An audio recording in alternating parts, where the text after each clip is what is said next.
এখনও পানিতে তলিয়ে রয়েছে ৪ জেলার হাওড়াঞ্চলের বিস্তীর্ণ জমির আধা পাকা বোরো ধান। কৃষি বিভাগের প্রাথমিক হিসাব অনুযায়ী সুনামগঞ্জে ১৫,০০০ হেক্টর জমির বোরো ধান পানিতে নিমজ্জিত রয়েছে। নেত্রকোনার বিভিন্ন হাওরে তলিয়ে গেছে ১৫,০০০ হেক্টর জমির ফসল। আর পানি বৃদ্ধি অব্যাহত থাকায় প্লাবিত হচ্ছে নতুন নতুন এলাকা। কিশোরগঞ্জে বৃষ্টি অব্যাহত থাকায় বাড়ছে নদ নদীর পানি। জেলায় বোরো মৌসুমে ক্ষতিগ্রস্ত ৭,০০০ হেক্টর জমির ধান। হবিগঞ্জে প্লাবনে পুরোপুরি তলিয়েছে ১১,০০০ হেক্টর জমির বোরো ধান। গতকাল পর্যন্ত হাওরে ৫৭% ধান কাটা হয়েছে। পানি থাকায় জমিতে নামানো যাচ্ছে না হারভেস্টার মেশিন। আর অন্যদিকে দ্বিগুণ মজুরি দিয়েও মিলছে না ধান কাটার শ্রমিক। তাই বাধ্য হয়েই কষ্টার্জিত ফসল রক্ষায় পানিতে নেমে ধান কাটছেন কৃষানি। সরকারি সহায়তা প্রদানের লক্ষ্যে ক্ষতিগ্রস্ত চাষিদের তালিকা তৈরির কাজ করছে কৃষি বিভাগ।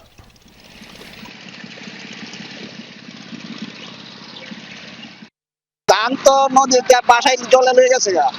যা ওই আনা হয়েছে এখন আর বৃষ্টির লাগে আর বাগাইতে হয় না। গোলা মানির মধ্যে তোমার কৃষকদের কাটাইতেছে ঠিক কাটাইও প্রথম আনন লাগে নৌকা, এর মধ্যে আনন লাগে আবার বোঝা দেওয়া ওই ফলাত। আবহাওয়ার অবস্থা খুবই খারাপ বলতে প্রতিদিনই পানি বাড়তেছে, মানে আগের দিন তাকে আটু পানি, পরের দিন ওই জায়গা বুক পানি।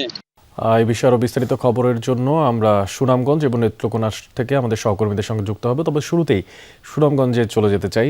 সেখানে হাওড় অঞ্চলের খবরাখবর জানানোর জন্য আমাদের সঙ্গে আছেন সোহানুর রহমান। সোহান, এখন পর্যন্ত হাওড় অঞ্চলের কত শতাংশ ধান কর্তন হয়েছে, আর ধান কাটার জন্য শ্রমিক কি মিলছে কিনা, বৃষ্টি হচ্ছে কিনা, সে বিষয়টা জানতে চাই আপনার মাধ্যমে। মশিউর, এখন পর্যন্ত সুনামগঞ্জে ৬০% ধান কর্তন হয়েছে এবং ৪০% ধান কিন্তু এখনো জমিতে পানি মগ্ন জলমগ্ন অবস্থায় রয়ে গেছে। আপনারা দেখতে পাচ্ছেন আমার পেছনে একটি জমি, এই জমির ধান আজকে ৫ দিন হয় পেকে গেছে, একদম শতভাগ পাকা। এই ধান কাটার জন্য কিন্তু কোনো শ্রমিক নেই। ধানের শীষের মাথাগুলো দাঁড়িয়ে আছে এবং হয়তো আর কিছুক্ষণ বৃষ্টি হলেই এই যে ধানের শীষগুলো উকি দিয়ে আছে সেই শীষগুলো ডুবে যাবে, অর্থাৎ পুরোপুরি তলিয়ে যাবে এই জমিটা। এইরকম সুনামগঞ্জের এখন পর্যন্ত ৪০% জমি জলমগ্ন অবস্থায় আছে। ধান কাটার জন্য যে মেশিন আছে, হারভেস্টার আছে, সেই হারভেস্টার গুলো কিন্তু এই জমিতে কাজ করতে পারছে না, যার কারণে শ্রমিক লাগছে। সনাতন পদ্ধতিতে শ্রমিকদের দিয়ে এই ধান কাটাতে হচ্ছে। কিন্তু সুনামগঞ্জে যে তীব্র শ্রমিক সংকট দেখা দিয়েছে, এক মন ধান দিয়ে ১,১২০০ টাকা দিয়েও কিন্তু একদিনের জন্য শ্রমিক পাওয়া যাচ্ছে না, যার কারণে বাধ্য হয়ে আমরা দেখেছি ২-১ জন কৃষক তার ছোট ছোট সন্তান, স্ত্রী সহ পরিবারের যারা আছেন সবাইকে নিয়েই কিন্তু তারা এই ধান কর্তনে নেমেছেন।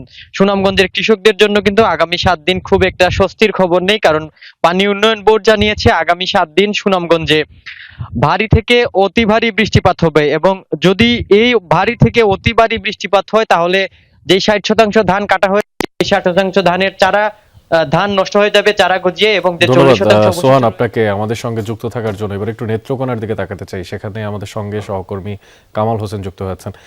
কামাল, আমি দেখতে পাচ্ছি যে আপনার পেছনে ধান কাটা হচ্ছে এখনো, তো জানতে চাই যে আজও বৃষ্টিপাত হয়েছে কিনা, পাশাপাশি ধান কাটার জন্য শ্রমিক মিলছে নাকি তারা নিজেরাই নামছে মাঠে? অনেক এটা অপেক্ষাকৃত উঁচু জায়গা, যেটা হাওড় অঞ্চলে যেগুলো ডুবে গেছে সেগুলো একদম ডুবেই গেছে, আর কাটার সম্ভাবনা নেই। এটি বারহাট্টা উপজেলার একটি অঞ্চল, যেখানে স্থানীয়রা মিলে তারা এই বাসা ধানগুলো কাটছেন। এখানের যে অবস্থাটা আবহাওয়ার, সেটা হচ্ছে যে এই বাসমান ধানগুলো আগামীকালকে সকালে হয়তো তলিয়ে যাবে। এরকম একটা পরিস্থিতির মধ্যেই কৃষকরা, এলাকার লোকজন মিলে নিজেদের জমি নিজেরাই ঘরে ওঠানোর চেষ্টা করছেন। আর শ্রমিকের যে বিষয়টা বলছেন, যে শ্রমিক ১ থেকে ১,৫০০ টাকা রোজ, এবং কোনো কোনো অঞ্চলে অর্ধেক জমির ধান অর্ধেক যারা কাটবে তারা নিয়ে যাচ্ছেন, এবং বাকি অর্ধেক কৃষক পাচ্ছেন। এরকম একটা অবস্থার মধ্যে কিন্তু চলছে। আর এখানে যে বিষয়টা, আগামীকালকে ধান কিনা শুরু হবে, কিন্তু ধান কিনা শুরু হলেও এখানের বছরে যে খোরাকি হবে না। আর এই কৃষকদের দুর্ভোগ আবহাওয়া পরিস্থিতি দেখে আসলে ভয়াবহতার দিকে যাচ্ছে। আশা করা যাচ্ছে যে বন্যা পরিস্থিতি আরো অবনতি হবে এবং কৃষকদের সংকট আরো বাড়বে। আমাদের সঙ্গে কামাল যুক্ত ছিলেন, আপনাকে ধন্যবাদ আমাদের সঙ্গে যুক্ত থাকার জন্য।